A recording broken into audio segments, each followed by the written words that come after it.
नमस्कार दोस्तों, decode exam में आप सभी का स्वागत है। आज की क्लास में हम लोग डिस्कस करेंगे RO ARO GS mock test 51, जिसमें कि 35 प्रश्न होंगे। ये प्रश्न हिंदी और इंग्लिश दोनों माध्यम में दिए गए हैं और ये प्रश्न आपकी आने वाली परीक्षाओं के लिए बहुत ही महत्वपूर्ण है, चाहे वो आरओ एआरओ की परीक्षा हो या फिर यूपीपीसीएस का प्रीलिम्स हो या फिर आपका बीईओ की परीक्षा हो। सारी परीक्षाओं के लिए ये प्रश्न बहुत ही महत्वपूर्ण है।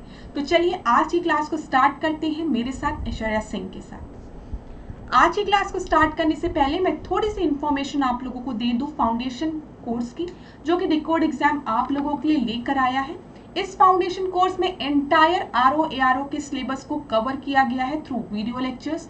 यहाँ पर आपको टेस्ट सीरीज प्रोवाइड की जाएगी, जहां पर आप अपने परफॉर्मेंस को देख सकते हैं कि आप कैसा टेस्ट में परफॉर्म कर रहे हैं।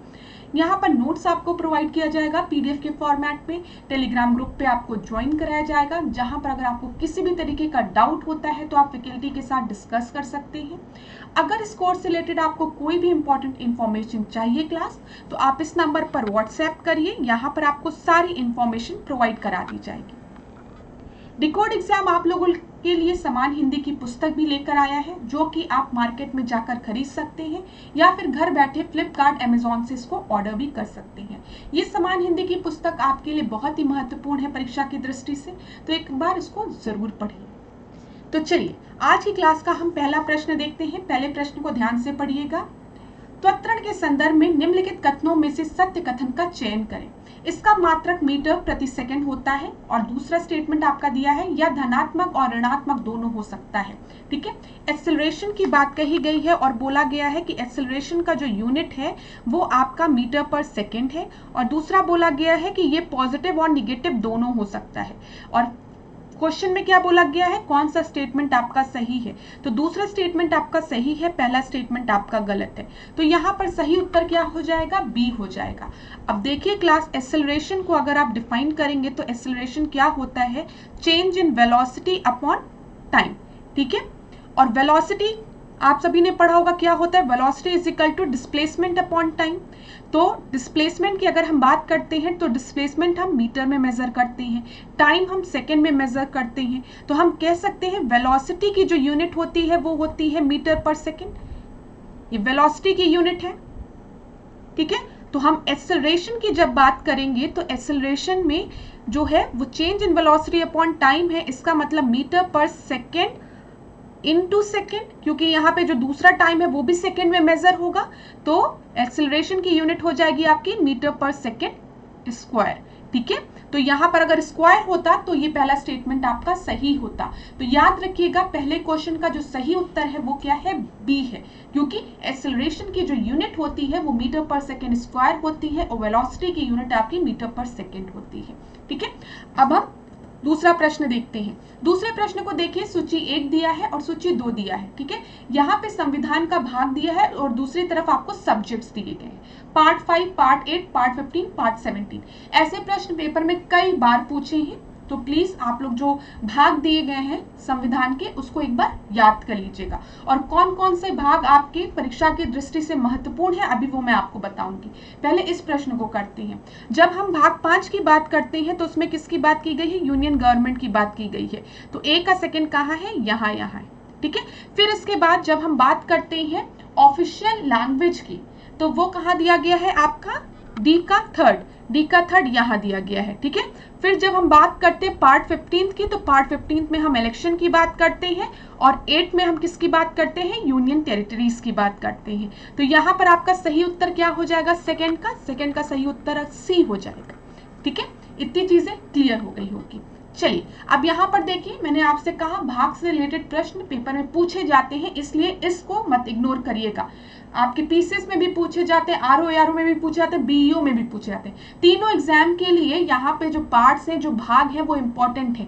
जो भी बच्चे पहले पेपर दे चुके हैं उनको समझ में आ रहा होगा ये कितना इंपॉर्टेंट सेक्शन है। बहुत ईजी सेक्शन है लेकिन बहुत इंपॉर्टेंट सेक्शन है। इधर से प्रश्न नहीं गलत होने चाहिए।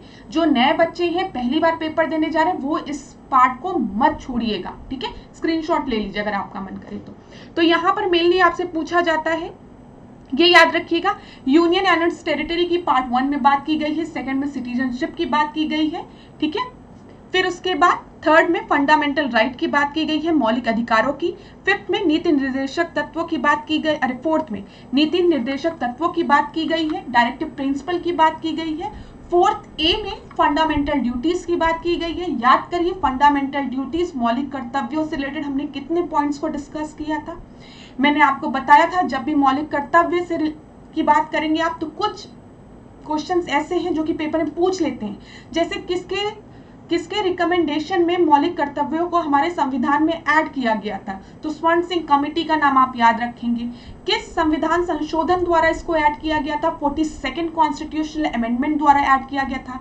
जब मौलिक कर्तव्यों को हमारे संविधान में ऐड किया गया था तो वो कितने नंबर में थे, वो 10 नंबर में थे। आज कितने हैं, 11 है। ठीक है, जो 11वां है वो किस कॉन्स्टिट्यूशनल अमेंडमेंट से ऐड किया गया, 86th कॉन्स्टिट्यूशनल अमेंडमेंट एक्ट से ऐड किया गया है। तो ये सारी चीजें आप लोग याद रखेंगे।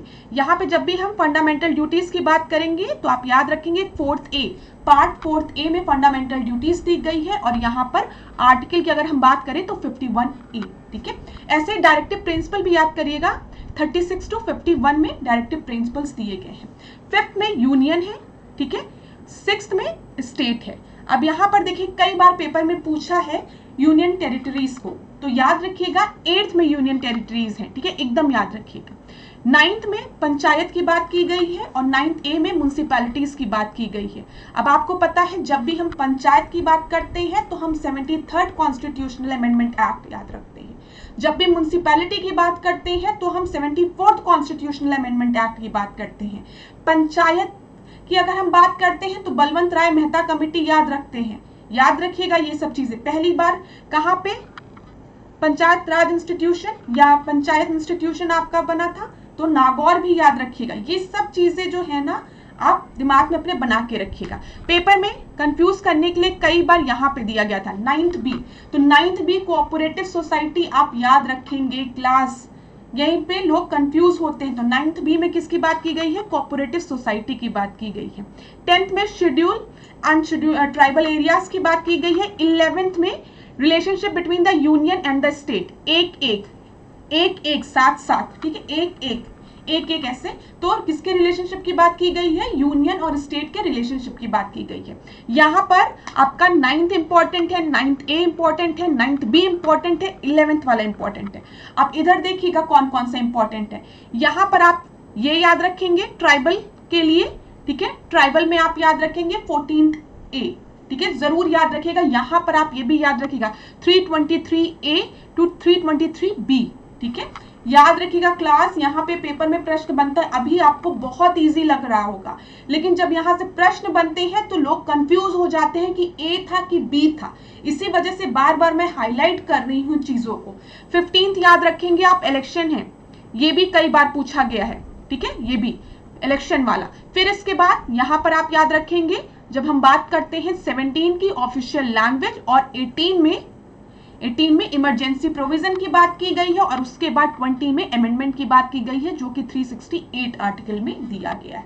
तो यहाँ पर जितनी भी चीजें मैंने आपको बताई है इसको प्लीज आप रट डालिएगा, इस पार्ट को मत छोड़िएगा। ये पॉलिटी का सबसे इजी सेक्शन है, मतलब इजी पार्ट है, या आप कुछ भी कह सकते हैं, टॉपिक है कहना चाहिए, इजी टॉपिक है जहां से पेपर में प्रश्न बनते हैं और बहुत बार बच्चे गलत भी कर देते हैं। तो जैसे ही आप ऐसे इजी प्रश्नों को एग्जाम में गलत करेंगे आप रेस से खुद ही बाहर हो जाएंगे। तो इसका जरूर स्क्रीनशॉट लीजिएगा आप लोग। चलिए थर्ड प्रश्न को अब हम देखते हैं। नीति निर्देशक तत्वों का कौन सा अनुच्छेद गांधीवाद सिद्धांत के अंतर्गत नहीं आता है। यहाँ पे डायरेक्टिव प्रिंसिपल्स दिए गए हैं और आपसे पूछा गया कौन सा डायरेक्टिव प्रिंसिपल आपका गांधीयन प्रिंसिपल के अंडर नहीं आता है। ठीक है, अभी हमने आपको बताया था जब भी हम बात करते हैं डीपीएसपी की डायरेक्टिव प्रिंसिपल की तो वो 4th पार्ट में है और किन किन आर्टिकल्स 36 to 51 याद रखिएगा नंबर। तो यहाँ पे 43B है, 49 दिया गया है, 46 दिया गया और 48 दिया गया है। ठीक है, यहाँ पर जो आपका सही उत्तर होगा वो बी होगा। क्यों?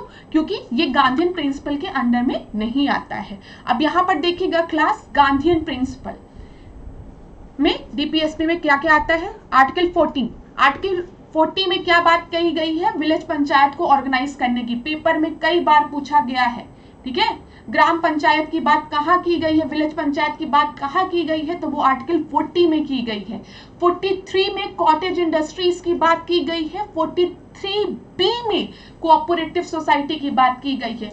कई बार पेपर में ये चीज पूछा गया है कि कोऑपरेटिव सोसाइटी की बात किस आर्टिकल में की गई है, तो वो 43B में की गई है। ठीक है, 46 की अगर हम बात करें, यहाँ पे educational and economic interest of SC/ST, ठीक है, और अदर वीकर सेक्शन की बात की गई है। 47 में प्रोहिबिट किया गया है कि किसी भी तरीके का लिकर या इनटॉक्सिक ड्रिंक है उसके कंजप्शन को प्रोहिबिट किया गया। आप किसी भी तरीके का जैसे लिकर ये सब कंज्यूम नहीं करेंगे। 48 की अगर हम बात करें तो यहाँ पे गाय को मारने की और ये सब, तो जो slaughter of cow and carbs, इसको प्रोहिबिट करने की बात कही गई है। तो ये गांधीयन प्रिंसिपल से इंस्पायर्ड DPSP है आपके, ये चीज आप याद रखिएगा। ठीक है, अब यहाँ पर देखिए क्लास, कुछ और प्रश्नों को हम देखते हैं जो कि नीति निर्देशक तत्व से रिलेटेड है, DPSP से रिलेटेड है। भारतीय संविधान में राज्य के नीति निर्देशक सिद्धांत को किस मुख्य कारण से सम्मिलित किया गया? ठीक है, डायरेक्टिव प्रिंसिपल, ठीक है, ये याद रखिएगा। DPSP, SP मतलब स्टेट के लिए, ठीक है, थोड़ा सा हिंट मैंने आपको दिया है। कल्याणकारी राज्य की स्थापना के लिए, धर्मनिरपेक्ष राज्य की स्थापना के लिए, सरकार के स्वेच्छाचारी आचरण को रोकने के लिए, और फिर सरकार को विकास में आवश्यक अवसर प्रदान करने के लिए।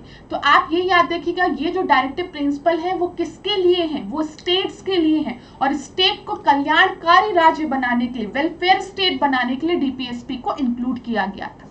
तो पहले इस प्रश्न का जो सही उत्तर है वो है ए। चलिए दूसरा हम देखते हैं, निम्नलिखित निर्देशक सिद्धांतों में से वह सिद्धांत कौन सा है जिसे गांधीवाद सिद्धांत कहा जा सकता है? अब गांधीवाद सिद्धांत कहा जा सकता है, देखते हैं। श्रमिकों और बच्चों का संरक्षण, ठीक है, स्वशासन के प्रभावी एकलों के रूप में ग्राम पंचायत का संगठन, पुरुषों एवं महिलाओं के लिए समान कार्यपालिका से न्यायपालिका को पृथक करना। तो मैंने अभी आपको बताया है गांधीवाद सिद्धांत में, जिसमें कि मैंने आपको बताया कि आप आर्टिकल 40 याद रखेंगे, जिसमें कि हमने किसकी बात की है, विलेज पंचायत की बात की है, ग्राम पंचायत की बात की है। तो यहाँ पर आपका सही उत्तर क्या हो जाएगा? बी जो है वो सही उत्तर हो जाएगा। अब और प्रश्नों को हम देखते हैं, राज्य के नीति निर्देशक तत्व किस देश के संविधान से प्रेरित हैं? ये बहुत ही आसान प्रश्न है। स्पेन, आयरलैंड, इंग्लैंड या फिर रूस? तो ये किससे आपका प्रेरित है? आयरलैंड से। तो इसका क्या सही उत्तर हो जाएगा? बी आपका सही उत्तर हो जाएगा। अब यहाँ पर देखिए, निम्नलिखित में से किस विद्वान ने राज्य के नीति निर्देशक तत्व को संविधान की आत्मा कहा है? यहाँ पे देखिएगा क्लास, हमने राज्य के नीति निर्देशक तत्व की बात की है, हमने क्या कहा है? DPSP को किसने सोल कहा है संविधान का? तो डॉक्टर BR अम्बेडकर ने, KM मुंशी ने, AV डास्की ने, या फिर ग्रेनविले ऑस्टिन ने?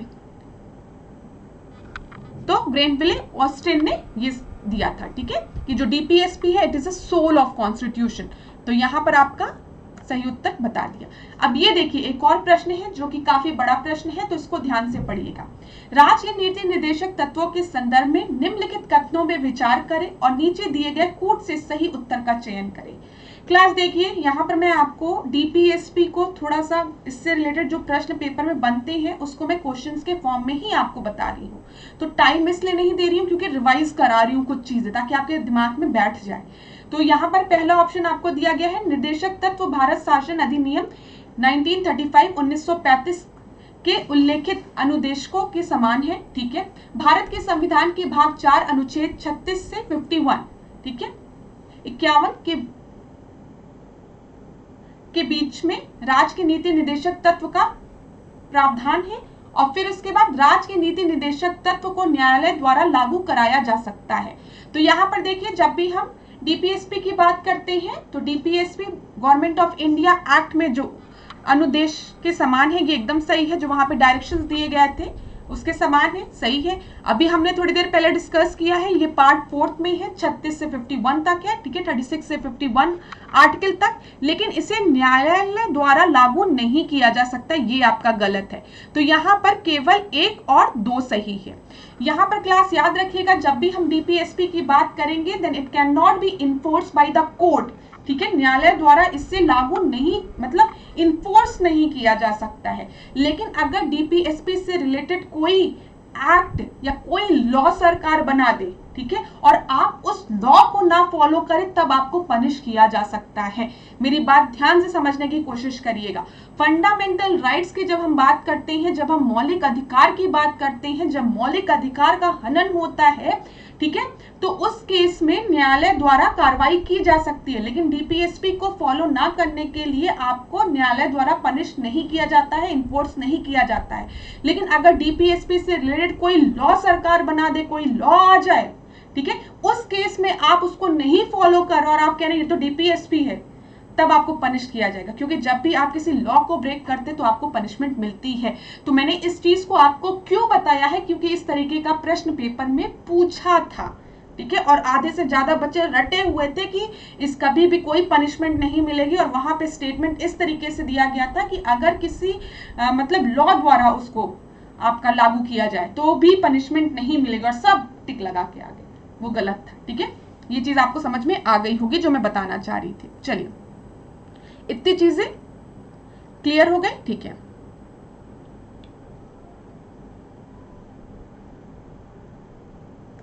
थर्ड देखिए, निम्नलिखित में से कौन सी विशेषता संसदीय शासन प्रणाली की नहीं है, ठीक है। पार्लियामेंट्री सिस्टम ऑफ गवर्नेंस की बात की गई है, तो दोहरी कार्यकारिणी, फिर सामूहिक उत्तरदायित्व, फिर विधायिका एवं कार्यपालिका के मध्य टकराव, फिर प्रधानमंत्री का नेतृत्व।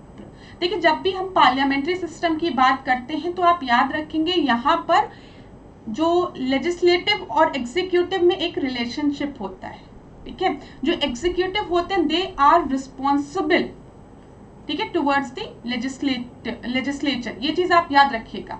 तो ये जो दिया गया है थर्ड स्टेटमेंट, विधायिका एवं कार्यपालिका के मध्य टकराव, ये तो पार्लियामेंट्री सिस्टम का आपका फीचर होता ही नहीं है, एकदम गलत है ये। तो इसमें नॉट अ फीचर बोला गया था, इसलिए सी आपका सही उत्तर हो जाएगा।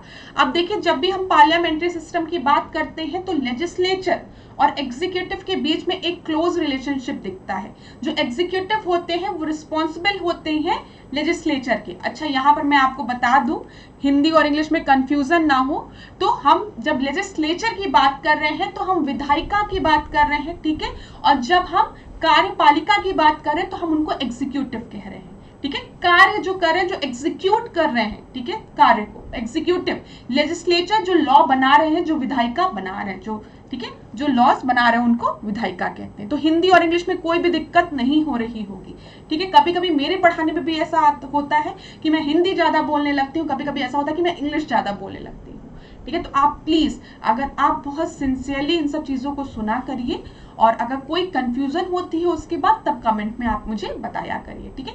नहीं तो थोड़ा सा एफर्ट अपनी तरफ से भी आप डालिएगा। तो यहाँ पर क्लोज रिलेशनशिप दिखता है लेजिस्लेचर और एग्जीक्यूटिव के बीच में। एग्जीक्यूटिव जो होते हैं वो रिस्पॉन्सिबल होते हैं टू द लेजिस्लेचर, ठीक है। यहाँ पे डुअल एग्जीक्यूटिव आपके होते हैं, ठीक है। यहाँ पे सिक्रेसी ऑफ प्रोसीजर होता है, लीडरशिप आपको पता है प्राइम मिनिस्टर होता है, बाइकैमरल लेजिस्लेचर होता है, आपको पता है, नो फिक्स टेन्योर, ठीक है। अगर कॉन्फिडेंस खो दिया तो 5 साल पहले भी सरकार गिर सकती है।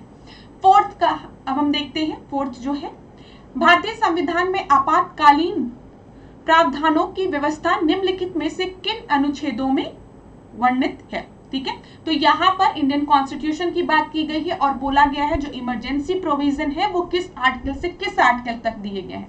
मैंने इसके पहले वाले क्लास में आपको बताया था, ये एक बहुत ही आसान प्रश्न है।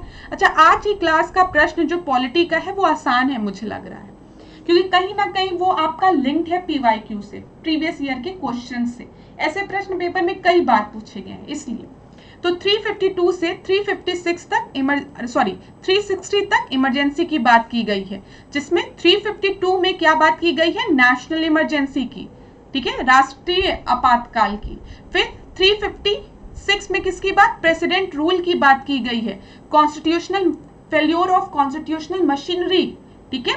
फिर इसके बाद 360 में आपकी फाइनेंशियल इमरजेंसी की बात की गई है, वित्तीय संकट की बात की गई है। तो यहां पर आपका सही उत्तर क्या हो जाएगा, बी जो है वो आपका सही उत्तर हो जाएगा, याद रखिएगा। चलिए, 5वें प्रश्न को अब हम देखते हैं। राज्यसभा के उपसभापति के संदर्भ में निम्नलिखित कथनों में से सत्य कथन का चयन करें। डिप्टी चेयरमैन ऑफ राज्यसभा की बात की गई है, वह सभापति की अनुपस्थिति में सभापति के रूप में कार्य करता है। ही act as a chairman in the absence of the chairman, ठीक है। दूसरा, वह सभापति के अधीनस्थ कार्य करता है, ही act subordinate to the chairman. और थर्ड दिया गया आपका, वह राज्यसभा में साधारण सदस्य की तरह होता है। He is also an ordinary member in the Rajya Sabha. तो मैं आपको बता दूं, जब चेयरमैन नहीं होता है राज्यसभा का, तब डिप्टी चेयरमैन जो होता है वो चेयरमैन की तरह एक्ट करता है। लेकिन आम दिनों में जब चेयरमैन होता है तो वो भी एक ऑर्डिनरी मेंबर की तरह ही होता है, ठीक है, वो सबऑर्डिनेट नहीं होता है। ये चीज आप याद रखिएगा। दूसरा और तीसरा स्टेटमेंट एक दूसरे को कॉन्फ्लिक्ट कर रहे हैं। जब भी हम डिप्टी चेयरमैन की बात करेंगे, डिप्टी चेयरमैन जो है वो चेयरमैन ऑफ राज्यसभा की तरह एक्ट करता है, जब वो जो मेन चेयरमैन है वो नहीं है। अच्छा, राज्यसभा का चेयरमैन कौन होता है, कमेंट बॉक्स में बताइए, ठीक है। पहला प्रश्न कमेंट बॉक्स में बताइए, राज्यसभा का चेयरमैन कौन होता है, ठीक है, उप सभापति कौन होता है। और दूसरा प्रश्न आपको बताइए, जो वाइस प्रेसिडेंट है उसको किस पोस्ट के लिए सैलरी मिलती है। दोनों ही प्रश्न एक दूसरे से लिंक्ड है, ठीक है। ये चीज आप बताइएगा मुझे, जैसे प्रेसिडेंट को प्रेसिडेंट के पोस्ट के लिए सैलरी मिलती है ऐसे ही, लेकिन जो वाइस प्रेसिडेंट है उसको किस पोस्ट के लिए सैलरी मिलती है, पहली चीज। और दूसरी चीज, राज्यसभा का चेयरमैन कौन होता है। तो यहां पर आपका जो सही उत्तर होगा वो क्या होगा, 1 और 3। तो 1 और 3, फिफ्थ का ए आपका सही उत्तर है। चलिए अब हम छठवें प्रश्न को देखते हैं। निम्नलिखित कथनों में से सही कथन का चयन करिए, ठीक है, करेक्ट स्टेटमेंट आपको बताना है। तारांकित प्रश्नों का उत्तर लिखित में दिया जाता है। अतारांकित प्रश्नों का उत्तर मौखिक दिया जाता है। अल्प सूचना के प्रश्न के उत्तर मौखिक रूप से दिए जाते हैं। अब यहां पर देखिए, जब 3 तरीके के प्रश्न आपके पूछे जाते हैं क्वेश्चन आवर में, एक स्टार्ट क्वेश्चन होता है, एक अनस्टार्ट क्वेश्चन होता है, एक शॉर्ट नोटिस क्वेश्चन होता है। स्टार्ट क्वेश्चन में आपका ऐसे स्टार मार्क रहता है। इसमें जो आंसर्स दिए जाते हैं वो ओरल आंसर्स दिए जाते हैं। यहाँ पर आपका गलत लिखा है, प्रश्न में लिखा हुआ है रिटन में दिए जाते हैं, नहीं, जहां पर भी स्टार लगा है वहां पे आंसर्स ओरल में दिए जाते हैं। अब जब भी हम आंसर ओरल में देते हैं तो आप इस तरीके से समझ सकते हैं, तो सामने वाला हमसे उस पर दूसरा प्रश्न भी कर सकता है। समझ में आ रहा है, हमने किसी प्रश्न में स्टार लगाया और उस प्रश्न को पूछा गया, अब मैंने कुछ उत्तर दिया तो दूसरा जो वहां पे मेंबर ऑफ पार्लियामेंट है वो हमसे उस पर भी प्रश्न कर सकता है, ठीक है। तो स्टार्ट क्वेश्चन आपके जो होते हैं वो ओरल होते हैं और उस पर सप्लीमेंट्री क्वेश्चन पूछे जा सकते हैं, दोनों पॉइंट याद रखिएगा। अनस्टार्ट क्वेश्चन जो होते हैं वो रिटन फॉर्म में दिए जाते हैं, जिसपे कि आपके सप्लीमेंट्री क्वेश्चन नहीं पूछे जाते, क्योंकि आपने रिटन में दे दिया तो डिस्कशन का कोई मैटर ही नहीं रह गया। शॉर्ट नोटिस क्वेश्चन जो है यहाँ पे लिखा इज आंसर्ड ओरली, तो यहाँ पर पहला दूसरा तो आपका गलत है, तो ये भी गलत है, ये भी गलत है, ये भी गलत है, तो आपका सही उत्तर क्या है, सी है, ठीक है। जो शॉर्ट नोटिस क्वेश्चन जो है वो अर्जेंट मैटर पे या पब्लिक इंपॉर्टेंट मैटर पे होते हैं और ये आपका ओरली आंसर किया जाता है इसको भी। तो यहाँ पर आपका सही उत्तर क्या हो जाएगा, छठवें का सी। सी जो है वो आपका सही उत्तर है। चलिए, अच्छा यहाँ पे ये चीज याद रखिएगा, अल्प सूचना वाले प्रश्न वे प्रश्न होते हैं जिन्हें कम से कम 10 दिन का नोटिस देकर पूछा जाता है, इनका उत्तर भी मौखिक दिया जाता है, ये 10 दिन याद रखिएगा। चलिए, 7वें प्रश्न को अब हम देखते हैं। निम्नलिखित कथनों में से सत्य कथन चुने। मंत्री परिषद सामूहिक रूप से संसद के प्रति उत्तरदायी होता है, ठीक है। संघ मंत्री प्रधानमंत्री और प्रसाद पर्यंत अपने संघ मंत्री प्रधानमंत्री के प्रसाद पर्यंत अपने पद धारण करेंगे, ठीक है। यहाँ पे क्या बोला गया है, जो काउंसिल ऑफ मिनिस्टर्स होते हैं दे आर अकाउंटेबल और रिस्पॉन्सिबल, यहाँ पे रिस्पॉन्सिबल करेगा, रिस्पॉन्सिबल टू द पार्लियामेंट। और दूसरा दिया गया है union minister shall hold their office during the pleasure of the prime minister. तो मैं आपको बता दूं, यहाँ पर जो दोनों ही स्टेटमेंट है वो आपके गलत हैं और पूछा क्या गया है, ट्रू स्टेटमेंट। तो नीदर 1 नॉर 2। क्यों ऐसा होगा इसको डिस्कस करते हैं। जब भी हम काउंसिल ऑफ मिनिस्टर्स की बात करते हैं, they are responsible towards the Lok Sabha, parliament नहीं, लोकसभा, याद रखिएगा। और दूसरा जो दिया गया है, union of ministers shall hold their office during the pleasure of the president. तो आपको समझ में आ गया होगा गलती क्या है, तो 7th का डी आपका सही है। देखिए यहाँ पे संविधान 75 टू 75 के अनुसार मंत्री राष्ट्रपति के प्रसाद प्रयत्न अपना पद धारण करेंगे। ये चीज याद रखिएगा। चलिए, वैसे मैंने आपको बता दिया था पहले। 8th को देखते हैं, निम्नलिखित कथनों में से सत्य कथन का चयन करिए। उत्तर प्रदेश के 11 जिले मध्य प्रदेश की सीमा साझा करते हैं। दूसरा है, उत्तर प्रदेश के 7 जिले हरियाणा के साथ सीमा बनाते हैं। तो यहां पर आपका दोनों ही स्टेटमेंट आपका सही है, तो उत्तर क्या हो जाएगा 8th का सी। 8th का सॉरी क्लास, हाँ, यहां पर जब हम हरियाणा की बात करते हैं तो हरियाणा में 6 जिले अपनी वो करते हैं, और उत्तर प्रदेश के 11 जिले जो है वो मध्य प्रदेश के साथ सीमा अपनी साझा करते हैं। तो उत्तर आपका क्या हो जाएगा, ए हो जाएगा। अब हम व्याख्या देख लेते हैं ढंग से। उत्तर प्रदेश के 11 जिले मध्य प्रदेश के साथ सीमा बनाते हैं, जिसमें कि आगरा, इटावा, जालौन, ठीक है, झांसी, ललितपुर, महोबा, बांदा, चित्रकूट, इलाहाबाद, मिर्जापुर और सोनभद्र। इलाहाबाद की जगह प्रयागराज आप कर सकते हैं। दूसरा कथन गलत क्यों था, क्योंकि वहां पे 7 दिया था और 6 जिले हैं। वो कौन कौन से हैं, सहारनपुर, शामली, बागपत, ठीक है, गौतम बुद्ध नगर, अलीगढ़ और मथुरा। चलिए 9वें प्रश्न को हम देखते हैं। वर्ष 2011 की जनगणना के अंतिम आंकड़ों के अनुसार शीर्ष सिख जनसंख्या वाला दूसरा राज्य कौन सा है। ठीक है, ये भी इसके पहले वाले टेस्ट में हमने डिस्कस किया था ये प्रश्न, और इसमें थोड़ी सी कंफ्यूजन थी, इसको मैं इस क्लास में क्लियर कर देती हूँ। यहाँ पर बोला गया है सेकेंड स्टेट, ठीक है, ये चीज एकदम सही है। यहाँ पे यूनियन टेरिटरी की बात नहीं की गई है। अब इस प्रश्न में हम एक छोटा सा चेंज करते हैं, यहाँ पर सेकेंड स्टेट या फिर हम यूनियन टेरिटरी। सेकेंड समझ में आ रहा है। According to the final figure of 2011 which is the second state और union territory with the highest Sikh population. यहाँ पे दूसरा राज्य या यूनियन टेरिटरी आप कर लीजिए यहाँ पर। तो यहाँ पर आपका सही उत्तर क्या हो जाएगा, ए हो जाएगा, जो कि हमने आंसर में डिस्कस किया था ए। अगर यहाँ पर खाली स्टेट दिया रहता तब फिर आपका आंसर हरियाणा होता। ठीक है, तो 9th का ए जो है वो आपका सही उत्तर है। पंजाब सबसे ऊपर है, आपको पता है सिख पॉपुलेशन सबसे ज्यादा कहाँ है, पंजाब में है, फिर चंडीगढ़ में है, ठीक है, फिर उसके बाद हरियाणा में है, फिर दिल्ली में है, फिर उत्तराखंड में है। तो इतना याद रखिएगा। 10वें प्रश्न को हम देखते हैं। उत्तर प्रदेश के पक्षी बिहार के संदर्भ में निम्नलिखित कथनों में से सत्य कथन चुने। चलिए सत्य कथन को चुनना है। यहाँ पर पटना पक्षी बिहार एटा में स्थित है। ठीक है, प्रदेश का सबसे बड़ा पक्षी बिहार सुरहाताल पक्षी बिहार है। तो यहाँ पर करेक्ट स्टेटमेंट आपको बताना है। इस वजह से जो आपका उत्तर होगा वो क्या होगा, A. Only one is correct.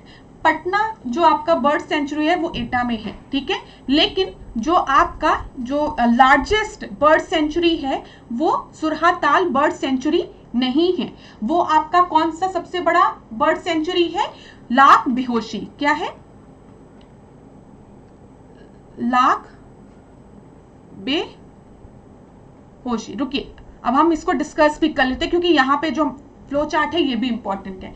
कई बार पेपर में पूछा भी गया है कि कौन सा वन्यजीव अभ्यारण्य पार्क जो है वो कहां पर स्थित है। इसको देखते हुए चलिए, यहाँ पर आपको उत्तर पता चल गया ए। अब यहाँ पर देखिए, जब हम ओखला अभ्यारण्य की बात करते हैं तो ये आपका गाजियाबाद गौतम बुद्ध नगर में आता है। ठीक है, कछवा अभ्यारण्य आपका वाराणसी, ठीक है, कर्तनिया घाट ये बहराइच एरिया में आपका जो तराई रीजन है उधर। ठीक है, किशनपुर अभ्यारण्य ये लखीमपुर खीरी, कैमूर अभ्यारण्य मिर्जापुर व सोनभद्र, चंद्रप्रभा, चंदौली, नवाबगंज, उन्नाव। ठीक है, पटना अभी इस पेपर में इसमें हमने डिस्कस किया एटा। ठीक है, पार्वती, अर्गा, गोंडा, बखीरा, संत कबीर नगर, महावीर स्वामी, ललितपुर, रानीपुर अभ्यारण्य, बांदा, चित्रकूट, राष्ट्रीय चंबल अभ्यारण्य, आगरा, इटावा, लाख बहोसी, कन्नौज। अब क्लास स्क्रीनशॉट जरूर लीजिए अगर आपने अभी तक नहीं लिया है। चलिए स्क्रीनशॉट लीजिए, वीडियो को पॉज करिए। यूपी स्पेशल का ये प्रश्न बनता है पेपर में। ठीक है, ये PYQ है, यहाँ से कई बार पेपर में प्रश्न पूछा है। विजय सागर अभ्यारण्य की बात करेंगे तो महोबा, संडी अभ्यारण्य, हरदोई, समसपुर, रायबरेली, ठीक है, सामन, मैनपुरी, सुर सरोवर, आगरा, सुरहाताल, बलिया, सुहेलवा, आपका बलरामपुर, गोंडा, श्रावस्ती। तो ये चीज याद रखिएगा। चलिए 11वें प्रश्न को अब हम देखते हैं। उसका स्क्रीनशॉट जरूर लीजिएगा, यूपी स्पेशल से वहां प्रश्न बनते हैं, इसलिए मैंने डिस्कस किया है आपसे। 11वें प्रश्न को देखिए। वर्ष 2011 की जनगणना के अनुसार सबसे कम जन घनत्व वाले 3 राज्य केंद्र शासित प्रदेश कौन से हैं। अब ये भी देखते हुए चलिएगा कि खाली स्टेट दिया है कि यूनियन टेरिटरीज भी वहां पे दिया है। ठीक है, वो एक बहुत ही अच्छा प्रश्न था और आप में से जिस बच्चे ने भी उसको नोटिस किया था कि मैम यहाँ पे यूटी नहीं, यहाँ पे खाली स्टेट की बात की गई है, इसी वजह से आंसर चंडीगढ़ ना हो कि हरियाणा होगा, उसको मैं कहती हूँ सही बात है। ठीक है, एकदम सही है। चलिए यहाँ पर देखिए, तो यहाँ पर आपका स्टेट और यूटीज की बात की गई है, देखते हुए चलेगा इस चीज को। अरुणाचल प्रदेश, मिजोरम, लक्षद्वीप। आपका जो सही उत्तर होगा, पॉपुलेशन डेंसिटी की बात की गई है, लोवेस्ट पॉपुलेशन डेंसिटी की बात की गई है, तो अरुणाचल प्रदेश, अंडमान निकोबार और मिजोरम। डी जो है वो आपका सही उत्तर हो जाएगा। इस प्रश्न का जो सही उत्तर है वो क्या है, डी है। ठीक है, यहां पर देखिए, सबसे कम जन घनत्व पॉपुलेशन डेंसिटी वाले 3 राज्य या केंद्र शासित प्रदेश इस प्रकार है, अरुणाचल प्रदेश, अंडमान निकोबार, ठीक है, मिजोरम और फिर उसके बाद है आपका सिक्किम। तो सबसे कम अगर होगा तो वो क्या है, अरुणाचल प्रदेश है। इतनी चीजें आप याद रखेंगे। और सबसे अधिक की अगर बात करें हम, ठीक है, अधिक की तो दिल्ली, चंडीगढ़, पुडुचेरी, दमन-दीव, ये भी याद रखिएगा क्लास, दोनों चीज। और यहाँ पर 382 ये भी आप याद रखिएगा। ठीक है, पॉपुलेशन डेंसिटी कितनी है, 382 है। ठीक है, लार्जेस्ट और मिनिमम दोनों याद रखेंगे आप। चलिए 12वें प्रश्न को देखते हैं। देखिए मैं फिर आपसे कहूंगी, सेंसस के प्रश्न हम इसलिए डिस्कस करते हैं क्योंकि थोड़े थोड़े प्रश्न डिस्कस करेंगे तो पेपर तक आपको काफी, आप सेंसस के कम से कम 100, 200, 300 क्वेश्चन पेपर आने तक आप लगा लेंगे। और जब आप इतने क्वेश्चंस लगा लेंगे ना तो एक कॉन्फिडेंस आ जाएगा, तब आपको लगेगा बस एक बार रिवाइज कर लो। ठीक है, ये चीज याद रखिएगा। मैंने अक्सर जब मैं पूछती हूँ, जैसे कुछ लोग आते हैं, मैम हम बहुत प्रिपरेशन कर रहे हैं, हमने बहुत पढ़ाई की है, ठीक है, हम बहुत पढ़ते हैं लेकिन हमारा सिलेक्शन नहीं हो पा रहा है, हम प्रीलिम्स नहीं क्वालिफाई कर पा रहे, नॉलेज तो हमको बहुत है। तो जानते हैं दिक्कत कहाँ होती है, आप क्वेश्चंस नहीं लगाते। आप पढ़ इतना लेते हैं, बहुत पढ़ लेते हैं, बहुत नॉलेज, इतना नॉलेज कि एक टॉपिक बोल दो तो पूरा मतलब 10 घंटे बोल सकते हैं, लेकिन क्वेश्चंस नहीं लगाते हैं। तो नंबर ऑफ क्वेश्चंस जितने आप लगाएंगे ना पेपर के पहले, उतना ज्यादा कॉन्फिडेंस आपको आएगा और आपका ना माइंड भी उसी तरीके से सेट हो जाएगा। नहीं तो पेपर में मन इधर उधर भागता रहता है, क्वेश्चन लगाने का मन ही नहीं करता है, दिमाग सोचने का मन नहीं करता है। इसलिए क्वेश्चंस तो जरूर लगाइए, थोड़ा जितना पढ़िए उतने क्वेश्चंस लगाइए। ठीक है, तो चलिए ज्यादा समय नहीं आपका बर्बाद करेंगे। 12वें प्रश्न को देखिए, वर्ष 2011 की जनगणना के अनुसार निम्नलिखित में से किन 2 राज्यों में 10 लाख या उससे अधिक जनसंख्या वाले नगरों की संख्या समान है? यहाँ पे याद रखिएगा। ठीक है, तो उत्तर प्रदेश, मध्य प्रदेश, उत्तर प्रदेश केरला, उत्तर प्रदेश महाराष्ट्र एंड मध्य प्रदेश महाराष्ट्र। तो यहाँ पर सही उत्तर आपका क्या हो जाएगा, उत्तर प्रदेश केरल। ठीक है, 12th का बी जो है वो आपका सही उत्तर है। ठीक है, मिलियन प्लस नगरों की अगर हम बात करें, नगर की बात करें, तो उत्तर प्रदेश और केरल में दोनों जगह 7-7। ठीक है, ये चीज याद रखिएगा। अब वो 7 कौन से हैं, कानपुर, लखनऊ, वाराणसी, आगरा, गाजियाबाद, ठीक है, मेरठ, इलाहाबाद, मतलब इसको प्रयागराज कर लीजिएगा। चलिए 13वें प्रश्न को हम देखते हैं। जलीय क्षेत्र दिया है और रामसर ईयर दिया है। अब क्लास में आपको एक बात बताऊं, इस तरीके का नहीं पूछता है कि किस ईयर में ये रामसर साइट में ऐड हुआ था। यहाँ पर मेनली आपसे पूछता है लेक के नाम दिए रहते हैं और कहां पर है ये। ठीक है, ये पेपर में प्रश्न बनता है, लेकिन अब यहाँ पर ये प्रश्न बना है तो उसको भी सॉल्व करना बनता है। तो वुलर लेक की बात किया है, कोलेरू झील की बात किया है, ठीक है, रेणुका झील की बात किया है और सुंदरबन। अगर हम वुलर झील की बात करें तो ये जम्मू में हो गया। ठीक है, कोलेरू झील की बात करें तो ये आंध्र प्रदेश में हो गया, रेणुका हिमाचल में हो गया और सुंदरबन आपका कहाँ हो गया, सभी को पता है, बंगाल में। इसका जो सही उत्तर है वो आपका है वुलर लेक को 1990 में, 2002 में, 2005 में, 2019 में। तो 13th का ए आपका सही उत्तर है। यहाँ पे प्रश्न कैसे बनता है वो मैंने आपको बता दिया है, मेनली प्लेस पूछता है, तो परेशान होने की जरूरत नहीं है। अच्छा, वेटलैंड डे कब मनाया जाता है बताइए इसी बात पे। जब हम झील की बात कर रहे हैं, रामसर साइट की बात कर रहे हैं, तो वेटलैंड डे कब मनाया जाता है, कमेंट बॉक्स में मुझे बताइए। ठीक है, 14 प्रश्न को देखिए, निम्नलिखित में से कौन सा विकल्प प्राथमिक प्रदूषक को नहीं दर्शाता है? Which of the following does not represent the primary pollutant? Carbon dioxide, carbon monoxide, nitric oxide और सल्फर डाइऑक्साइड। तो 2 तरीके के पॉल्यूटेंट मेनली आपके होते हैं, प्राइमरी पॉल्यूटेंट प्राथमिक प्रदूषक और सेकेंडरी पॉल्यूटेंट। ठीक है, जो कि द्वितीय प्रदूषक होते हैं। जो सेकेंडरी पॉल्यूटेंट होते हैं वो प्राइमरी प्रदूषण से मिलकर बनते हैं और प्राइमरी पॉल्यूटेंट आपके प्राथमिक प्रदूषण वो होते हैं जो कि डायरेक्टली सोर्स से रिलीज होते हैं। जैसे आपने कोयला जलाया, उसमें से धुआं निकल रहा है, धुएं में कार्बन डाइऑक्साइड है, तो ये प्राइमरी पॉल्यूटेंट का एग्जाम्पल है। जो कि सोर्स से डायरेक्टली आपके निकल रहे हैं वो हमारे प्राइमरी पॉल्यूटेंट होते हैं, ठीक है। सेकेंडरी पॉल्यूटेंट वो होते हैं जो दो या दो से ज्यादा अधिक प्राइमरी पॉल्यूटेंट के साथ मिलकर बनते हैं या फिर कोई केमिकल चेंज, फिजिकल चेंज होने की वजह से बनते हैं, वो सेकेंडरी पॉल्यूटेंट होते हैं। यहाँ पे carbon dioxide, carbon monoxide, sulphur dioxide, ये जो तीनों हैं ये आपके प्राइमरी पॉल्यूटेंट हैं।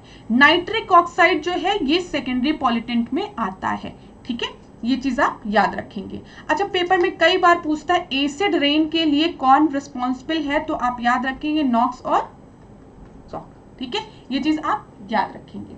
अब देखिए क्लास, यहाँ पर अगर एक बार पेपर में प्रश्न पूछा था कि O3 जो है, जो ओजोन है, वो आपका प्राइमरी पॉल्यूटेंट है या फिर सेकेंडरी पॉल्यूटेंट है, तो आप याद रखेंगे जो ओजोन है वो आपका सेकेंडरी पॉल्यूटेंट है। यहीं पर कुछ लोग जब ये पेपर में ये चीज पूछ लिया था कि ozone is a secondary pollutant, तो कुछ जो स्टूडेंट्स थे वो मुझसे कहने लगे मैम ओजोन तो स्ट्रेटोस्फीयर में है, ठीक है, ओजोन तो स्ट्रेटोस्फीयर में है। आपने पढ़ाया था कि ओजोन जो है वो स्ट्रेटोस्फीयर में है, अल्ट्रावायलेट रेज को रोकता है, ठीक है, जो सन से जो अल्ट्रावायलेट रेज आती है उसको रोकता है। तो कैसे ओजोन की बात हो गई, ओजोन को पॉल्यूटेंट क्यों बोल दिया? तो उस समय मैंने उन लोगों को बोला कि जो ओजोन है अगर वो आपके एटमॉस्फेयर में आ गया then it will act as a pollutant, प्रदूषक की तरह वो एक्ट करेगा, ठीक है। और जो ozone layer that is different thing, तो आप भी ये चीज याद रखिएगा, ठीक है। अगर ओजोन आपका एटमॉस्फेयर में है it will act as a pollutant और वो सेकेंडरी पॉल्यूटेंट होगा। चीजें समझ में आ रही होगी आपको, ठीक है, ये चीज आप याद रखिएगा। चलिए, याद आ गया इसलिए मैंने आपको बता दिया। 15 प्रश्न को आप देखिए, निम्नलिखित में से कौन सा युग्म सुमेलित नहीं है, ठीक है। क्रॉप दिया है, डिजीज दिया है, फसल दिया है, रोग दिया है। गन्ना दिया है पनामा रोग, ठीक है, आम ब्लैक टिप रोग, ठीक है, फिर इसके बाद सेब दिया स्कैब रोग और आलू दिया अगेता झुलसा, ठीक है। अब क्लास ये डिजीज से रिलेटेड प्रश्न आरओ एआरओ में पूछते हैं, इसलिए आप इसको भूलिएगा नहीं। गन्ना की बात लिखी हुई है शुगर केन के और लिखा है पनामा रोग, ठीक है। फिर उसके बाद आम में ब्लैक टिप स्कैब रोग, सब सही है, ये गलत है आपका, ठीक है। 15 का ए आपका जो है वो आपका गलत है, क्योंकि जब भी हम पनामा रोग की बात करते हैं तो ये गन्ना में नहीं, ये केले में होता है, ठीक है। ये कवक जनित रोग होता है, ये चीज आप याद रखिएगा।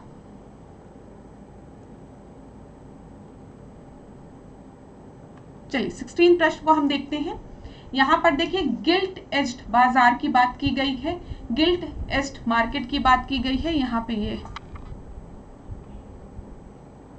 एज नहीं, एज्ड मार्केट, ठीक है, इसको इंग्लिश में सही कर लीजिएगा, एज लिख दिया है, ठीक है, इसको सही कर लीजिएगा। इस बाजार में सरकारी व अर्ध सरकारी प्रतिभूतियों का विक्रय किया जाता है। ट्रेजरी बिल को दीर्घकालीन सरकारी प्रतिभूतियों में शामिल किया जाता है, ठीक है। देखिए यहाँ पे जब भी हम गिल्ड एज मार्केट की बात करते हैं तो यहाँ पर आपके government and semi government securities को बेचा जाता है, एकदम सही है।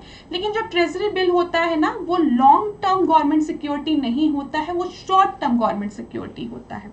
तो यहाँ पर आपका जो सेकंड ऑप्शन है वो गलत है, ए जो है वही आपका एकदम सही है। देखिए जब भी हम ट्रेजरी बिल की बात करते हैं तो इनकी जो अवधि होती है वो 1 वर्ष से कम की होती है, ठीक है, तो इसी वजह से इसको शॉर्ट टर्म कहते हैं। और दीर्घकालीन प्रतिभूतियों की अगर हम बात करें तो उसमें सरकारी बॉन्ड्स आते हैं, बॉन्ड्स आपने सुना होगा, ठीक है, और इनकी जो मैच्योरिटी पीरियड होती है, परिपक्वता अवधि होती है, वो 5 से 20 वर्ष तक होती है, ठीक है, ये चीज आप याद रखिएगा। 17 प्रश्न को अब हम देखते हैं क्षेत्रीय ग्रामीण बैंकों के संदर्भ में, ठीक है, आरआरबी के संदर्भ में रीजनल रूरल बैंक की बात की गई है। इसमें क्या बोला गया? फॉल्स स्टेटमेंट, इनकरेक्ट स्टेटमेंट, असत्य कथन की बात की गई है। जयप्रकाश समिति की सिफारिश के बाद नए ग्रामीण बैंकों की स्थापना बंद कर दी गई। इन बैंकों में सर्वाधिक हिस्सेदारी केंद्र सरकार की होती है। तो फॉल्स स्टेटमेंट कौन सा है? पहला स्टेटमेंट, क्योंकि जब भी हम रीजनल रूरल बैंक की बात करते हैं तो जयप्रकाश कमेटी की सिफारिश पे नहीं, रिकमेंडेशन पे नहीं, केलकर कमेटी की रिकमेंडेशन पे और रीजनल बैंक के फॉर्मेशन को, मतलब इनके स्टैब्लिशमेंट को मना किया गया था। और सेंट्रल बैंक में सबसे हाईएस्ट स्टेक रीजनल बैंक में सबसे हाईएस्ट स्टेक आपका किसका होता है? लिखा है सेंट्रल बैंक का लिखा है। तो यहाँ पर आप फॉल्स स्टेटमेंट पूछा है, याद रखिएगा, तो खाली आपका ए सही है, ठीक है। अब देखिए जब भी हम बात करते हैं रीजनल रूरल बैंक की तो ये याद रखिएगा, इनकी स्थापना 1975 में की गई। ठीक है, केलकर समिति की सिफारिश के आधार पर 1987 में नए क्षेत्रीय ग्रामीण बैंकों की स्थापना बंद कर दी गई। दूसरा पॉइंट आप याद रखेंगे। और जब भी हम इनके कंपोजिशन की बात करेंगे, मतलब रीजनल रूरल बैंक कोई है, तो उसमें जो 50% क्लास यहाँ पर देख लीजिएगा, यहाँ पे सेंट्रल गवर्नमेंट, हाँ यहाँ पर सेंट्रल गवर्नमेंट लिखा है, तो 50% जो स्टेक होता है वो सेंट्रल गवर्नमेंट का होता है। ठीक है, उसके बाद 35% जो है वो स्टेट गवर्नमेंट का होता है, और 15% जो है, जो बैंक है, जो प्रवर्तक बैंक है, उसका होता है। ये चीज आप याद रखिएगा। ठीक है, समझ में आ गया ना? 35 + 15 50 50, वैसे आप याद रखिएगा। तो यहाँ पर आपका फॉल्स पूछा था, इसलिए आपका सही उत्तर ए था। 18वां प्रश्न देखते हैं, निम्नलिखित में से कौन सा प्रत्यक्ष कर का उदाहरण नहीं है? डायरेक्ट टैक्स कौन सा नहीं है? डायरेक्ट टैक्स कौन सा होता है? प्रत्यक्ष कर कौन सा होता है जो डायरेक्टली ऐप से लिया जाता है? ठीक है, ये चीज याद रखिएगा। जैसे corporation tax, service tax, gift tax और कैपिटल गेन टैक्स। तो यहाँ पे जो सर्विस टैक्स होता है वो एक डायरेक्ट टैक्स नहीं होता है। ठीक है, ये बी जो है 18 का बी आपका सही है। अब देखिए, प्रत्यक्ष कर वे कर होते हैं जो व्यक्ति पर आरोपित किया जाता है, उसी से वसूल किया जाता है। मतलब अगर आपको कोई सुविधा दी जा रही तो आपसे डायरेक्टली वो टैक्स ले लिया जाएगा। ठीक है, तो वो आपका क्या होता है, जो जिस व्यक्ति पर आरोपित किया जाता है उसी से वसूला भी जाता है। अगर आपको कोई चीज दी जा रही है तो आप ही, मतलब कोई सर्विस या कुछ भी दिया जा रहा है तो आप ही वो टैक्स दोगे। ठीक है, आप ही पे इम्पोज किया जाएगा वो। और जो सर्विस टैक्स होता है वो आपका इनडायरेक्ट टैक्स होता है, ये याद रखिएगा। सेवा कर एक प्रकार का अप्रत्यक्ष कर होता है, या कर केंद्र सरकार द्वारा लगाया जाता है और वसूला जाता है, किंतु इसे केंद्र सरकार और राज्य सरकार में बांटा जाता है। इस कर को राजा जे चिलैया की सिफारिश पर, अच्छा ये भी पूछ सकता है, देखिए यहाँ पे लिखा हुआ है, ये कमिटी से रिलेटेड प्रश्न पूछा जा सकता है। राजा जे चिलैया समिति की जो रिकमेंडेशन थी वो किस चीज से रिलेटेड थी? तो आप याद रखिएगा, टैक्स से रिलेटेड थी। ठीक है, डायरेक्ट। चलिए 19 प्रश्न को हम देखते हैं। प्रधानमंत्री सुरक्षा बीमा योजना की शुरुआत किस वर्ष की गई थी? डायरेक्ट प्रश्न है, अगर आता है आंसर दे लोगे, नहीं आता है तो कुछ नहीं। ठीक है, प्रधानमंत्री सुरक्षा बीमा योजना की शुरुआत 2015 में की गई थी। 19 का डी जो है वो आपका सही उत्तर है। चलिए 20वां प्रश्न देखते हैं, हिस्ट्री से रिलेटेड है। ऋग्वेद के संदर्भ में निम्नलिखित कथनों में से सही कथन को चुनिए। ठीक है, ऋग्वेद से रिलेटेड स्टेटमेंट को आपको देखना है। धनुर्वेद इसका उपवेद है। इसके 7वें मंडल में 10 राग युद्ध का वर्णन है। इसमें पिता का उल्लेख इंद्र से अधिक बार किया गया है। ठीक है, अब देखिए, जब भी हम ऋग्वेद की बात करते हैं, जो इसके 7th आपका जो 7वां मंडल है उसमें 10 राग युद्ध की बात की गई है, एकदम सही है। इसमें जो पिता टर्म का यूज है वो इंद्र से ज्यादा बार किया गया, ये भी सही है। तो यहाँ पर जो आपका सही उत्तर है वो क्या हो जाएगा? 20वें का सी आपका सही उत्तर हो जाएगा। ऋग्वेद जो है वो आपका सबसे प्राचीन ग्रंथ है, ये आपको पता है। सबसे ओल्डेस्ट वेद कौन सा है? वो ऋग्वेद है। ठीक है, लेकिन ऋग्वेद का जो उपवेद है वो आपका आयुर्वेद है, ये याद रखिएगा, आयुर्वेद है।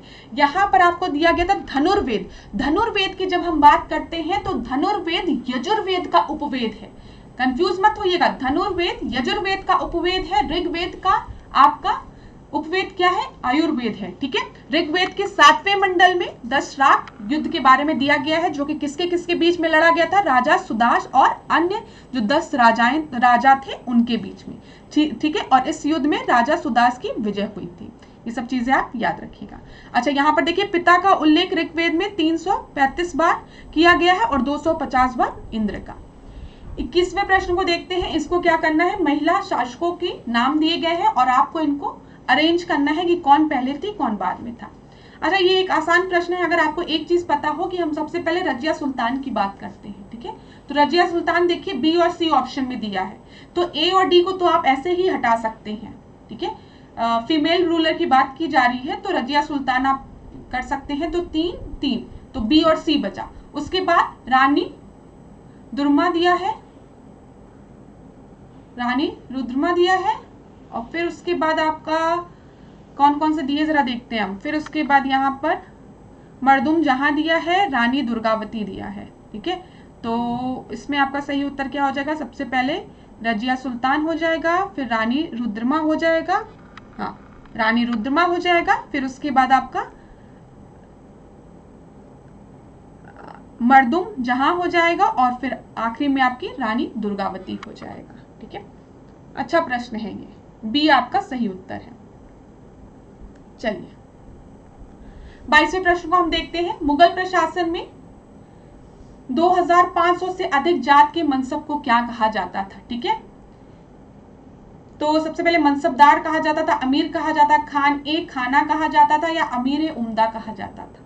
तो मुगल एडमिनिस्ट्रेशन की बात की गई है, 2500 अधिक जात के मनसब को अमीर उम्दा कहा जाता था। क्या कहा जाता था? अमीर उम्दा।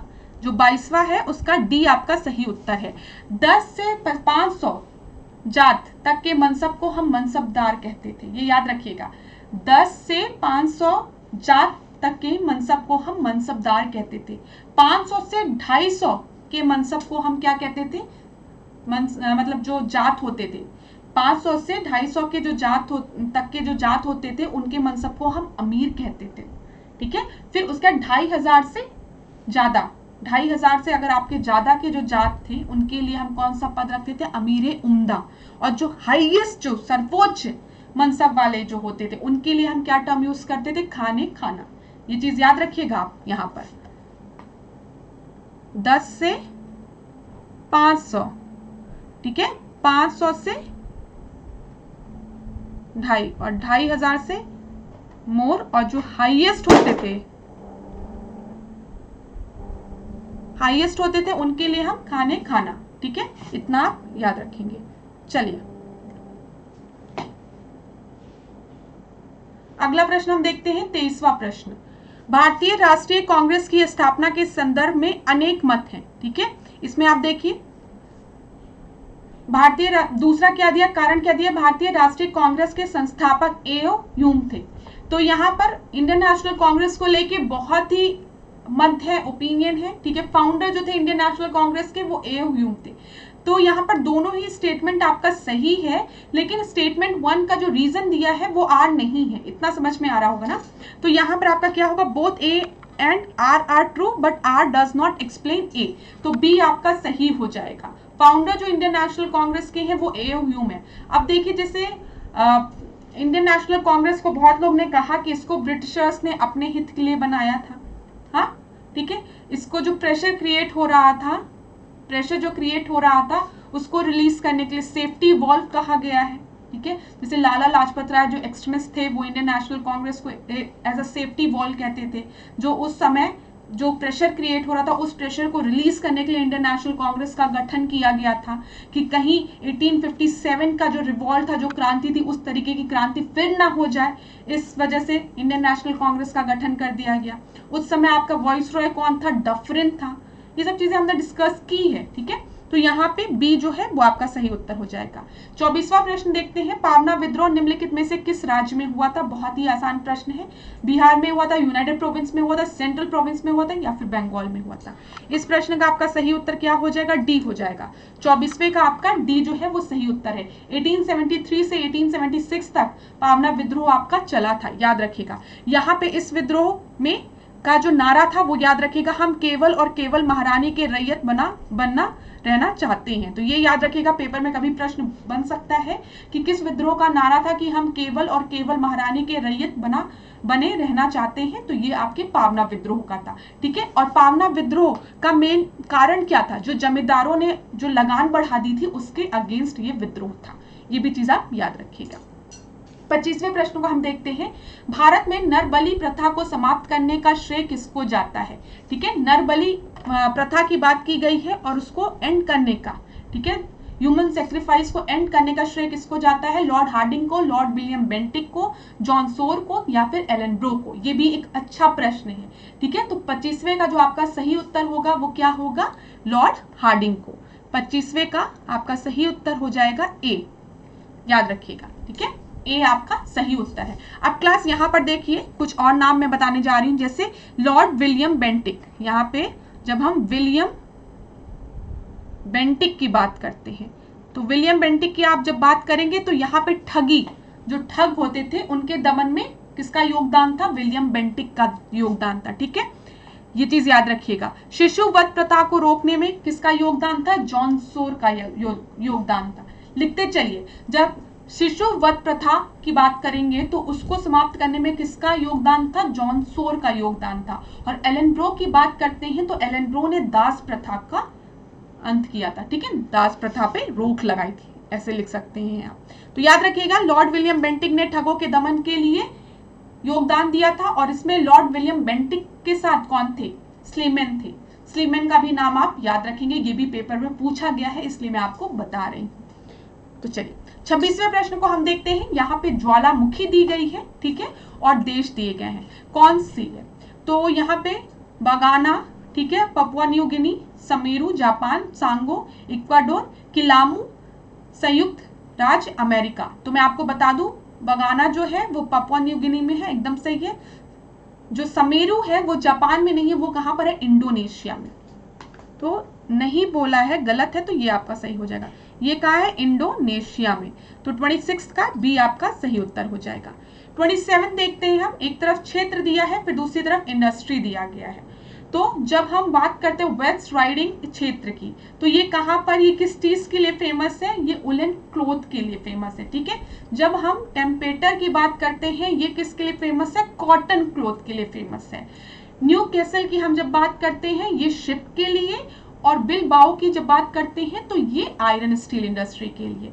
क्लास, ये इंपॉर्टेंट प्रश्न है, ठीक है। वर्ल्ड ज्योग्राफी का ये एक इंपॉर्टेंट प्रश्न है, ऐसे प्रश्न पेपर में बनते हैं। तो यहाँ पे जो सही उत्तर होगा वो आपका डी हो जाएगा। 27वें का डी आपका सही उत्तर है। 28वां हम देखते हैं। एशिया महाद्वीप मुख्य रूप से उत्तरी गोलार्ध में, मुख्य रूप से बोला है, मुख्य रूप से, ठीक है, इसको देखिएगा, गोलार्ध में स्थित है। क्षेत्रफल के आधार पर एशिया विश्व का सबसे बड़ा महाद्वीप है। दोनों ही स्टेटमेंट आपके सही है, लेकिन एक दूसरे को एक्सप्लेन नहीं कर रहे हैं। तो बी आपका सही उत्तर हो जाएगा। 28 का बी, ठीक है। ये याद रखिएगा, मुख्य रूप से लिखा है, इसलिए आप लोग कंफ्यूज मत होइएगा इसमें कि मैम यहाँ पर कुछ जो इंडोनेशिया का जो पार्ट है वो तो थोड़ा सा सदर्न उसमें आता है, ये सब नहीं, मुख्य रूप से, इसलिए मैंने कहा मेनली लिखा है, ठीक है। 29 देखते हैं। यहाँ पर देखिए, विंध्यन क्रम की चट्टानों के संदर्भ में दिए गए कथनों में से सही कथन का चयन करें, ठीक है। ये चट्टानें हिमालय पर्वत श्रृंखला में पाई जाती है, हिमालय का पार्ट है, बताइए। विंध्यन रेंज की बात की गई है, नहीं ना? इतना समझ में आ रहा ना? अब इसके पहले हम लोगों ने डिस्कस किया था, याद करो, सतपुरा रेंज, विंध्यन रेंज, सब मैंने आप लोगों को बताया था। कौन कौन सी नदी बहती है? नर्मदा नदी बहती है, ब्लॉक माउंटेन है, ये सब चीजें हमने डिस्कस की थी आपसे इसके पहले वाले टेस्ट में, उसी से रिलेटेड है। दिल्ली के लाल किले का निर्माण इसी क्रम की चट्टानों में हुआ है। एक तरफ दिल्ली की बात की गई है, चलिए ठीक है। तो यहाँ पर आपका सही उत्तर, करेक्ट बोला है ना, तो सही उत्तर क्या हो जाएगा? बी। 29 का बी आपका सही उत्तर है। विंध्यन क्रम की चट्टानें जो है वो कटप्पा क्रम की चट्टानों के बाद निर्मित हुई थी, याद रखिएगा आप, याद करिए, मैंने आपको बताया था, आप याद रखेंगे। आर्चियन, धारवाड़, ठीक है, फिर कटप्पा, कुटप्पा। अच्छा, इसमें ना किसी में कुटप्पा को बोला था कि मैम कटप्पा बोल रही है, मैंने पढ़ा था कमेंट, कुटप्पा, ठीक है। फिर उसके बाद आपका विंध्यन, ये चीज मैंने आपको बताई थी ना। फिर उसके बाद आपका गोंडवाना और ये सब है, ठीक है। चलिए, इतनी चीजें आप याद रखेंगे। 30 प्रश्न को देखते हैं। निम्नलिखित में से कौन सा दर्रा वर्तमान केंद्र शासित प्रदेश जम्मू कश्मीर में स्थित है, ठीक है। जम्मू कश्मीर की बात की गई है, तो जोजिला, शिपकिला, चांगला या फिर बनिहाल। तो यहाँ पर जो आपका सही उत्तर है वो आपका क्या है? जम्मू कश्मीर की बात की गई है, तो यहाँ पर आपका सही उत्तर हो जाएगा बनिहाल, ठीक है। क्योंकि जो जोजिला पास है वो लद्दाख में है, ठीक है। शिप किला, रोहतांग बरा शिप, मैंने आपको बताया था कहाँ पर है? हिमाचल प्रदेश में है। मैंने ट्रिक आपको बताई थी, एक आप शिप इमेजिन करिए, उस पर एक हिम्मत वाला रोहतांग बरा शिप, ऐसे याद रखेंगे। और क्या चाहिए? हिम्मत चाहिए, हिमाचल प्रदेश। तो रोहतांग दर्रा, ठीक है, बारालाचा, और ये आपका हो गया शिप किला, ये सब आपका हिमाचल प्रदेश हो गया। चांगला पास की अगर हम बात करें तो ये भी लद्दाख में हो गया, और बनिहाल जम्मू कश्मीर में। तो आपका क्या हो गया? डी जो है वो सही उत्तर है, ठीक है। अब देखिए, लद्दाख के और दर्रों की बात करें हम, यहाँ पे जोजिला हो गया, कैराकोरम हो गया, चांगला हो गया, ठीक है, खारदुंगला दर्रा, ये सब जम्मू कश्मीर में है। शिप किला, रोहतांग, ठीक है, बारालाचा जो मैंने अभी आपको बताया, ये सब कहां पर है? हिमाचल प्रदेश में, ठीक है। बनिहाल, पीर पंजाल, ये कहां पर है? जम्मू कश्मीर में है। और लिप नीतिमान, लिप दर्रा, ठीक है। फिर उसके बाद माना दर्रा, ये सब आपका कहां पर है, ये आपका उत्तराखंड में। 31 प्रश्न को देखते हैं। श्वेत रक्त कणिकाओं के संदर्भ में निम्नलिखित कथनों में से कौन सा कथन सही है। व्हाइट ब्लड सेल की बात किया गया है, ठीक है। इन्हें अवर्णी कणिकाएं कहा जाता है, इसमें बेसोफिलस की संख्या सर्वाधिक होती है। तो ये एक अच्छा प्रश्न है साइंस का। तो मैं आपको बता दूं, जो व्हाइट ब्लड सेल्स होते हैं उनको हम ल्यूकोसाइट कहते हैं, ठीक है। ये आपका पहला स्टेटमेंट सही है। और यहाँ पे जो दूसरा स्टेटमेंट दिया है, it has a highest number of basophils, ये गलत है। हाँ, इसमें बेसोफिल्स होते हैं, जो बेसोफिल्स होते हैं they are present in white blood cell, लेकिन स्टेटमेंट हाईएस्ट नंबर ये गलत है, ठीक है। तो यहाँ पर आपका सही उत्तर पूछा है ना, करेक्ट पूछा है, एक बार देख लें। हाँ, तो आंसर क्या हो जाएगा 31 का ए, एक बार चेक कर लेते हैं ए, ठीक है। जब हम श्वेत व्हाइट ब्लड सेल की बात करते हैं, श्वेत रक्त कणिकाओं की बात करते हैं, तो इसमें न्यूट्रोफिल्स जो होते हैं वो हाईएस्ट होते हैं, ठीक है। ये आपके 50 to 70% इनकी कोशिकाएं होती हैं, ये चीज आप याद रखिएगा।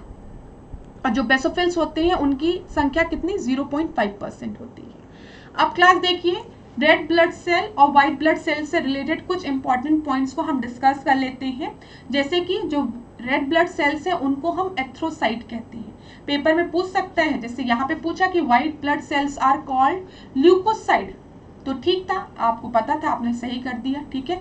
जो व्हाइट ब्लड सेल्स होते हैं उसको हम एथ्रोसाइट कहते हैं, याद रखिएगा, ठीक है।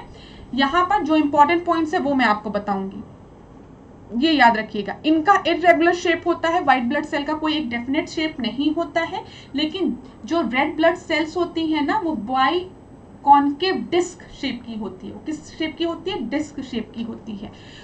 रेड ब्लड सेल का जो लाइफ स्पैन होता है कितने समय के लिए होती है, 120 दिन के लिए, ठीक है। और जो व्हाइट रेड ब्लड सेल की बात किया है, आरबीसी 120, और जो व्हाइट ब्लड सेल होता है वो 12 से 20 दिन में डिस्ट्रॉय हो जाती है, याद रखिएगा ये सब चीजें, ठीक है। रेड ब्लड सेल्स जो होती है, इसमें लिखा due to presence of haemoglobin, ये रेड कलर में अपीयर होती है। हीमोग्लोबिन आपका रेड ब्लड सेल का पार्ट है और उन्हीं के प्रेजेंस के कारण ये लाल होती है, ठीक है। और व्हाइट ब्लड सेल्स जो होती है वो आपकी कलरलेस होती है, do not have any pigment, ठीक है। अगर पेपर में पूछेगा किसके प्रेजेंस की वजह से रेड ब्लड सेल आपकी रेड होती है, तो वो हीमोग्लोबिन की वजह से। And white blood cell do not have any pigment, that's why they are colourless, याद रखिएगा यहाँ पर, ठीक है।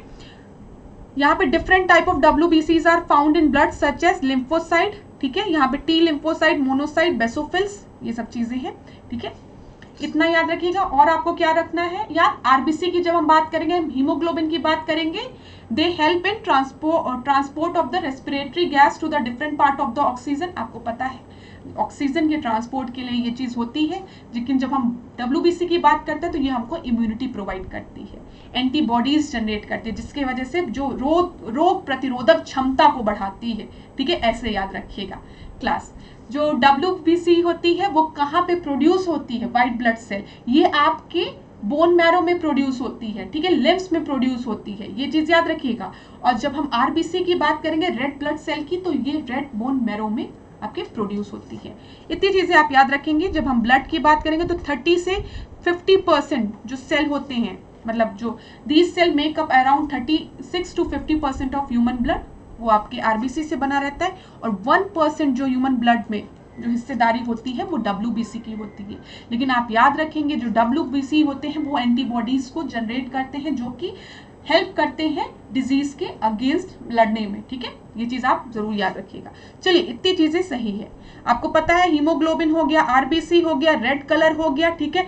रेस्पिरेशन, ठीक है, हेल्प इन रेस्पिरेशन, रेस्पिरेटरी जो गैस है ऑक्सीजन की सप्लाई को बॉडी के लिए, इसका RBC का यूज हो गया। और आपको पता है अगर RBC कम होगी, हीमोग्लोबिन कम होगा तो एनीमिया होगा, ब्लड की कमी होगी।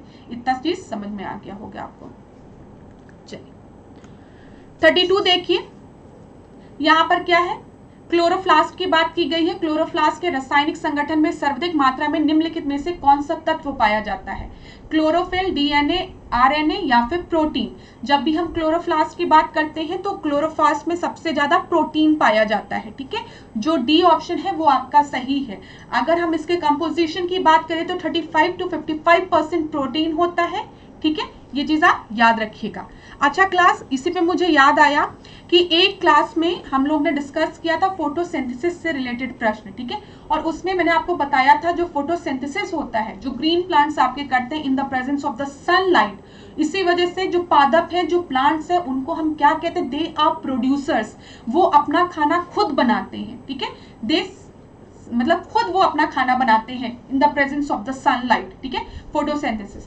मैंने आपको बताया था फोटोसिंथेसिस प्रोसेस में क्या होता है, जो प्लांट्स है वो एटमॉस्फेयर से कार्बन डाइऑक्साइड को लेते हैं और एटमॉस्फेयर में ऑक्सीजन को रिलीज करते हैं, ठीक है, एकदम सही था। उसमें मार्क मैंने शायद लिखा था, उसमें प्रश्न में पूछा गया था कि वो कार्बन डाइऑक्साइड कहां से लेते हैं, ठीक है, तो उसमें मैंने आपको एक्सप्लेन सही किया था कि जो कार्बन डाइऑक्साइड है वो एटमॉस्फेयर से लेके अपना खाना प्रोड्यूस करते हैं और ऑक्सीजन को रिलीज करते हैं, ठीक है, लेकिन उसमें मैंने सेल्फ प्रोड्यूस कर दिया था ना, तो वो उसमें कंफ्यूजन हो गई थी। खाना बनाने वाला, जो producers they produce their own food, वो खुद अपना खाना बनाते हैं in the presence of the sunlight, ठीक है, तो ये था, तो ये चीज आप सही कर लीजिएगा। वहां पर they take carbon dioxide from the atmosphere, ठीक है, वो आप लोगों को आता भी होगा, इतना उसमें कंफ्यूज होने वाली चीज नहीं थी, आप में से कई लोग समझ भी गए होंगे।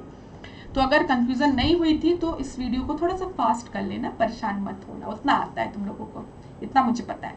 33rd प्रश्न को देखते हैं। निम्नलिखित में से किस समस्थानिक का उपयोग कैंसर के इलाज के लिए किया जाता है, किस आइसोटोप का यूज कैंसर के इलाज के लिए किया जाता है, तो यहाँ पर जो आपका सही उत्तर है वो क्या होगा, फास्फोरस 32, ठीक है, 33rd का जो आंसर है वो सी आपका सही है, ठीक है, फास्फोरस 32 का उपयोग ल्यूकेमिया कैंसर के इलाज के लिए किया जाता है। जब हम नाइट्रोजन 13 की बात करते हैं तो ये समस्थानिक का उपयोग, ये समस्थानिक जो आइसोटोप्स है इसका उपयोग प्रमस्तिष्क के रक्त आयतन के माप के लिए किया जाता है। कार्बन 11 का जो है वो मायोकार्डियल रक्त आयतन के मापन के लिए किया जाता है। और गैलियम 36 की बात करें तो ट्यूमर की स्थिति को जानने के लिए गैलियम 68 का यूज किया जाता है, ठीक है।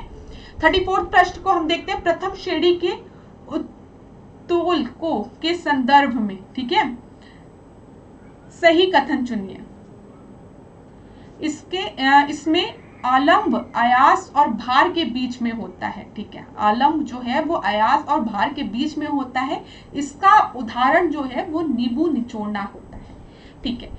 क्या बोला गया है आपका, इंग्लिश में बता दूं, जो फर्स्ट ऑर्डर लिवर्स होते हैं उसमें जो फल्क्रम होता है it is in between effort and the load, और दूसरा दिया गया it is an example of this is lemon squeezer. तो यहाँ पे जो सही उत्तर है वो आपका होगा ओनली 1, ठीक है, ए जो है वो सही उत्तर है। अभी मैं इसको फिगर के फॉर्म में आपको एक्सप्लेन करूंगी, आपको आ जाएगा। देखिए, जब भी हम लिवर्स की बात करते हैं तो उसको हम 3 क्लासेस में क्लासिफाई करते हैं, ठीक है, क्लास 1, क्लास 2, क्लास 3। अब जो मैं बता रही हूँ उसको ध्यान दीजिएगा। ये जो दिख रहा है आपको काला काला, ये क्या है, फल्क्रम, ठीक है, ये क्या है, फल्क्रम। अब जब भी इनपुट फोर्स और आउटपुट फोर्स के बीच में फल्क्रम होता है तो उसको हम फर्स्ट क्लास लिवर्स में रखते हैं।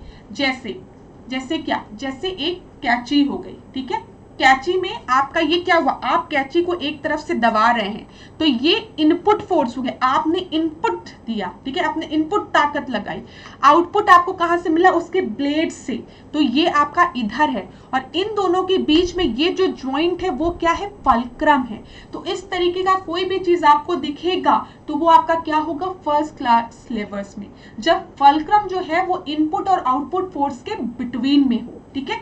अब दूसरे तरीके का लिवर देखिए, जिसमें कि जो फल्क्रम है वो एक साइड है और इनपुट आउटपुट फोर्स इधर की तरफ है।